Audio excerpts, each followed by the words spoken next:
नारद जी वर्णन करते हैं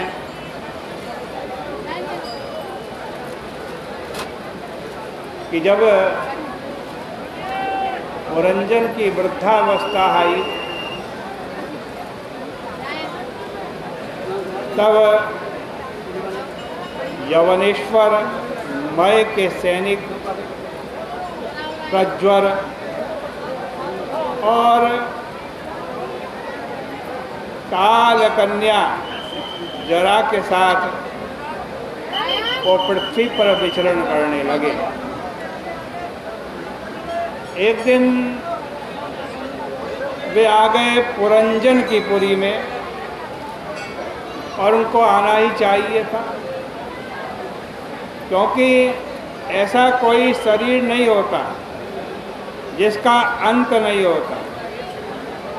अपवाद की बात छोड़ दो, जैसे ध्रुव मृत्यु के सिर पर पांव रख करके ध्रुव लोक में चले गए, पर यह मत समझना कि ध्रुव कभी बूढ़े नहीं होंगे या उनका शरीर कभी नहीं छूटेगा। वे तो जब ये तक यह ब्रह्मांड है तभी तक अपने पद पर है। जहाँ ब्रह्मांड छूटेगा उनका शरीर भी छूट जाएगा।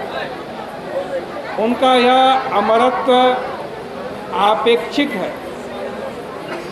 भगवान के धाम में उनको भी जाना पड़ेगा।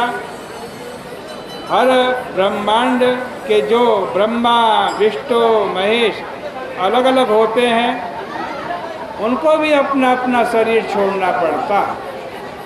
यहाँ तक कि कोटि कोटि सूक्ष्म ब्रह्मांड समष्टि में जो हिरण्यगर्भ बैठा है वह भी अपने शरीर को छोड़कर एक दिन ईश्वर में मिल जाता।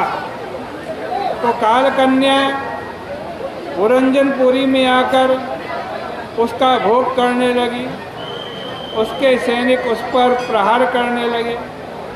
काल कन्या ने पुरंजन को ऐसा दबाया कि उसका सारा ऐश्वर्य छीन हो गया।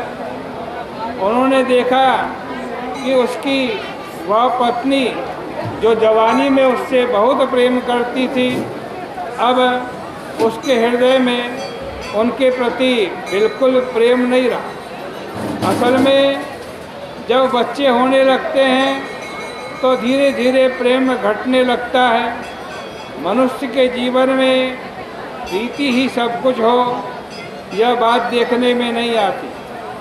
प्रीति का भी एक अंत है और वह है परमानंद।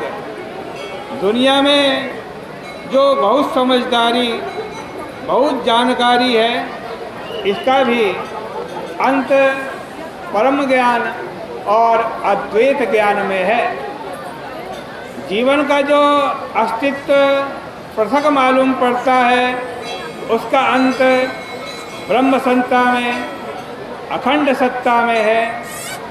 जब तक यह सत चित और आनंद व्यक्ति के रूप में रहता है तब तक उसमें भय लगा रहता है। जब पुरंजन ने देखा कि न तो पत्नी पहले जैसा प्रेम करती है, न अपना ही शरीर काम देता है, तब पुरंजन निरुपाय हो गए।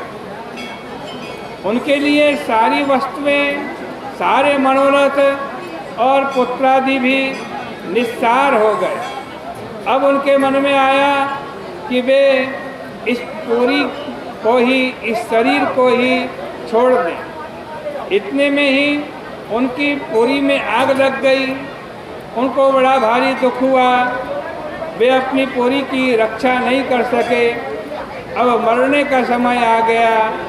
उनके कंठ से घुर घुर ध्वनि होने लगी।